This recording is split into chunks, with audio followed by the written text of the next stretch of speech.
son. What's up, ladies and gentlemen? October 12th is officially National Gumbo Day, and I've teamed up with Explore Louisiana to bring you a seafood gumbo from scratch. Now stick around, because I'm gonna knock this out. Paya! HDTV don't mean that much to me, 'cause I got higher definition in my reality. All right, ladies and gentlemen, the foundation of this gumbo.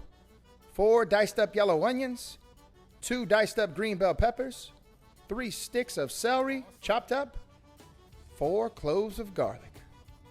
I have the ends of onions, celery, and green onions for my stock. Also 3 carrots. Don't worry, we don't put it in the gumbo, just use it for the stock. And here are those chopped up green onions.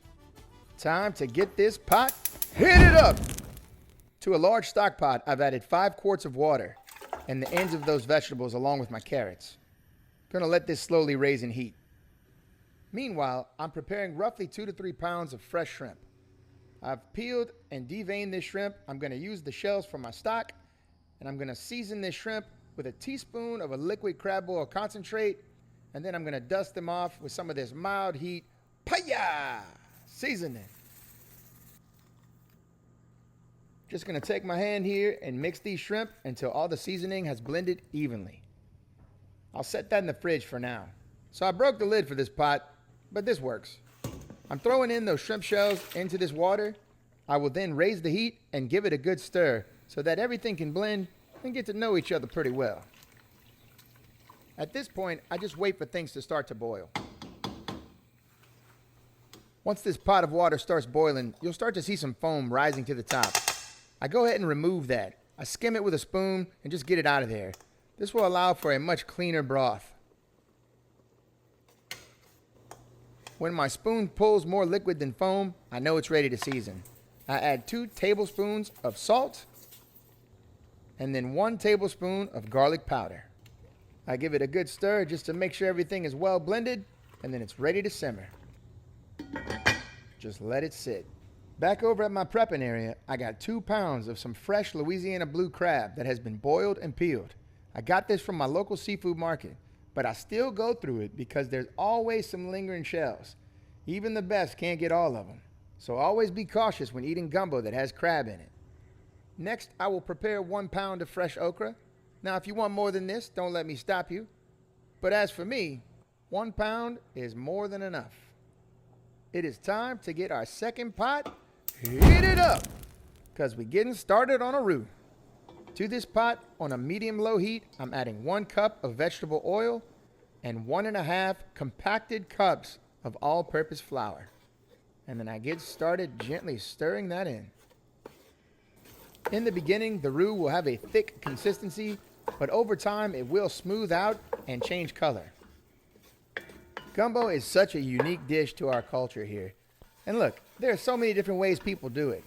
I mean, there's some people who don't even make a roux, and I'm okay with it. I always say, you do you. That's truly one of the things I love about Louisiana. You can try so many variations of this dish, and they all be amazing. Some people desire to make a roux much faster than I'm doing here. But you know what? I'm a low and slow type of guy. I just feel like the roux tastes better. And while I was making this one, I did turn the heat up a little bit, walked away, and burned it. So I had to start over. But you know what? I'm glad that happened. I even posted it to the world, because I'm secure enough to let people know that I make mistakes. And that post was for anybody who might think they suck when really they just need to try again. When my wife and I lived in the Lafayette area, one of the best gumbos I ever had was over at Charlie G's, a duck and andouille gumbo that had been perfected for over 30 years. In order to get a gumbo that good, you gotta put the reps in. And I sure am grateful that someone did just that, because that is one delicious bowl of gumbo. So here we are, ladies and gentlemen, a beautiful, low and slow chocolate colored roux. I'm gonna let this cool down for a bit and check on my stock. So this has been simmering the entire time we were cooking that roux. And let me tell you, this thing looks and smells amazing. Just look at that broth, man. Just a beautiful, clean broth that will bring a wonderful depth of flavor to this gumbo. So at this point, I'm turning my fire off, and I'm just going to let this thing sit until I'm ready for it. Now I can focus on sauteing this trinity into my roux. I start off with my onions, scooping them all in there. Then my celery. Oh, I forgot one. And now my bell pepper. And I get the rest of that in there. And we just begin working it from here. Gently stirring in all these vegetables, moving them around, cooking them down in the roux.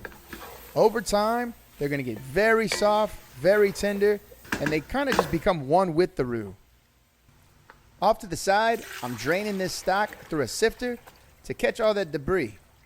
I want a very clean stock.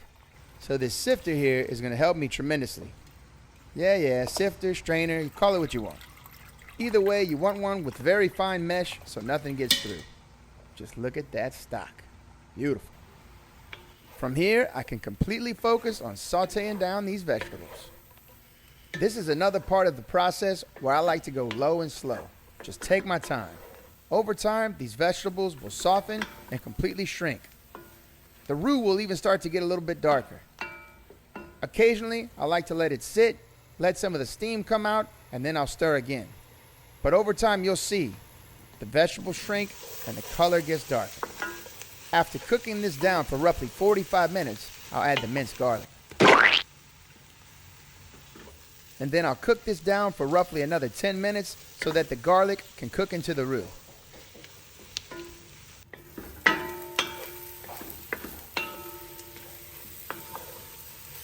And now I've got everything right where I want it. At this point, I'll ladle in some of that shrimp stock. I only do a few ladles at a time and then stir. It gets very hot, but this is a great way to incorporate the stock into the roux and allows everything to blend evenly.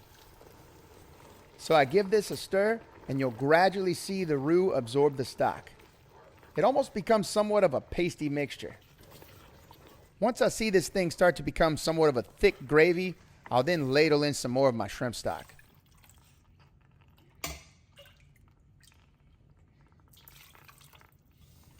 And then from here, I just repeat the process. Gently stirring, incorporating that stock, and then add some more as things start to thicken. This is where you'll find your consistency. Some people like thick gumbo. Some people like thin gumbo. I like them both. Preferably probably more on the thin side, but that's just me. So that's why I use all my stock. But I'm saving a little bit here that I'm going to use for my okra. I'll show you in just a second. First, I'm going to season this gumbo with 1 tablespoon of mild heat seasoning. Also a teaspoon of granulated garlic and a pinch of salt. Oh, and 3 bay leaves. So now we give this thing a good stir, raise our heat, and let it come to a boil. In the beginning, you'll see things foam up quite a bit. This is what they call cooking out the roux. I know there's some science behind this, but as far as I know, it's just tiny air pockets that are cooking out. So we let this cook out a little bit before we put the cover on. Once much of the foam has subsided, we cover up, lower to a simmering heat, and we cook this thing for 2 hours. And as you'll see, it's simmering beautifully. That foam has left the building. Time to get started on the okra. I add a little bit of cooking oil to this pot, and then the okra. So I probably have this on like a medium heat. I'm going to cook down this okra for a little bit until I start to see some browning form on the bottom of this pot. I'm going to go ahead and season this up a little bit with some of that mild blend seasoning. And then I'll go ahead and blend that in. As I start to see some browning form on the bottom of this pot, that's when I know it's time to add a little bit of this shrimp stock. I'm going to use that to break up this bottom right here. And then I'll go ahead and add a little bit more and just continue to work the bottom of this pot. Once I see that I've got the bottom nice and broken up, I'll just let the okra kind of sit there for a little bit, and I'll let this shrimp stock reduce down. I'm wanting to repeat the same process of forming a layer of browning on the bottom of the pot. Once I see I've got things browned up once again, I then go ahead and add some more of this shrimp stock to the pot. And then once again, I repeat the process. I break up the bottom, and then I let the shrimp stock reduce. You'll actually see it happen along the way. It's as if it goes from liquid to almost gravy to then a browning on the bottom. So I've done this enough. I'm going to add the rest of my stock to this pot, break it all up, and then I'll add it to the gumbo. At this point, the gumbo's been simmering for probably close to an hour. So there's going to be another hour left for this okra to cook in there. This is also a good time to go ahead and add the green onions. So we go ahead and give everything a nice stir, blend it all together, let it come back up to a boil, and once things are boiling, we'll cover it up, let it simmer, and cook some rice. When the hour is up, you're very close to being finished. At this point, we just need to add the seafood. So we toss in our shrimp from earlier that have been marinating in the fridge, and then we gently drop in our crab. And you want to make sure you get all of it. Now all you got to do is let this simmer for about another 10 minutes, and this thing is ready to go.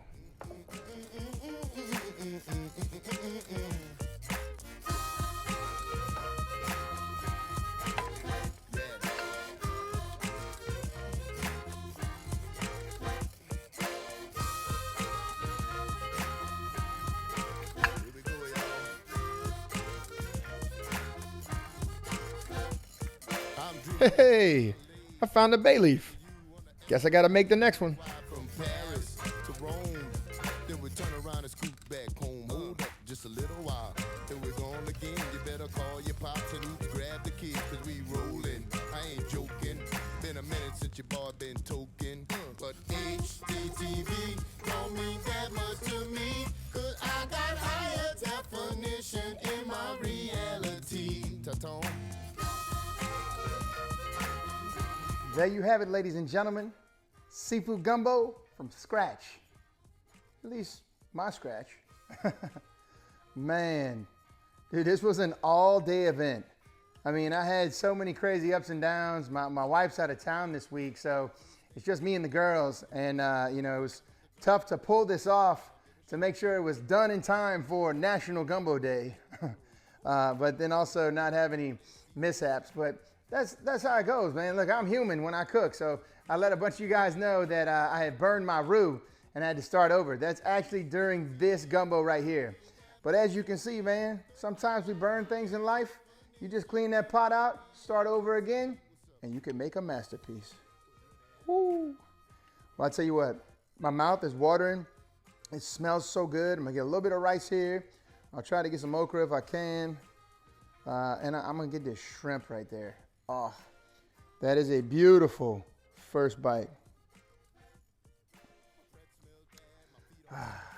Cheers.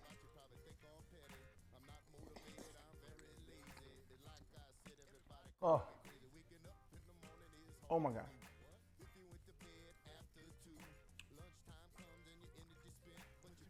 That is so good.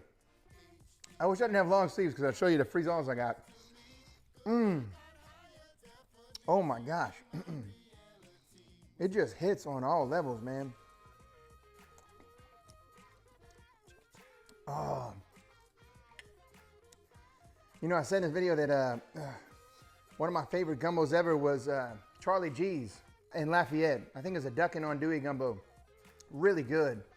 But man, this right here might be up there. This came out incredible.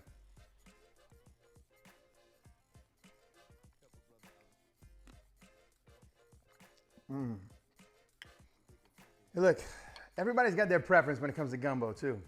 So I know there's things that some of you guys have probably seen in this video that you're not happy with or you think should be done differently, and that's fine. You do you. You know, I can't say that enough. I can't stress that enough. Sometimes people tell me, that's not how gumbo's done, and I'm like, well, if gumbo's done one way, why do we have cook-offs? Nonetheless, like I said, if you want it thicker, if you want it thinner, make it to your liking. But this is perfect for me right here. In the Bayou country, I like to think that a lot of us like thinner gumbos, but I'm not opposed to a thick one either. Oh man. I need some potato salad. Well, that's a wrap, ladies and gentlemen. A seafood gumbo from scratch. Now, if you want to put the time in to do this, go right ahead. It's very time consuming, but I promise you, it is worth it in the end. Big shout out to Explore Louisiana for allowing me to put this video together. I had a blast. Hope you all enjoy National Gumbo Day, and I'll see you again next year. TV don't mean that much to me, 'cause I got higher definition in my reality. Man, I outdid myself on this one.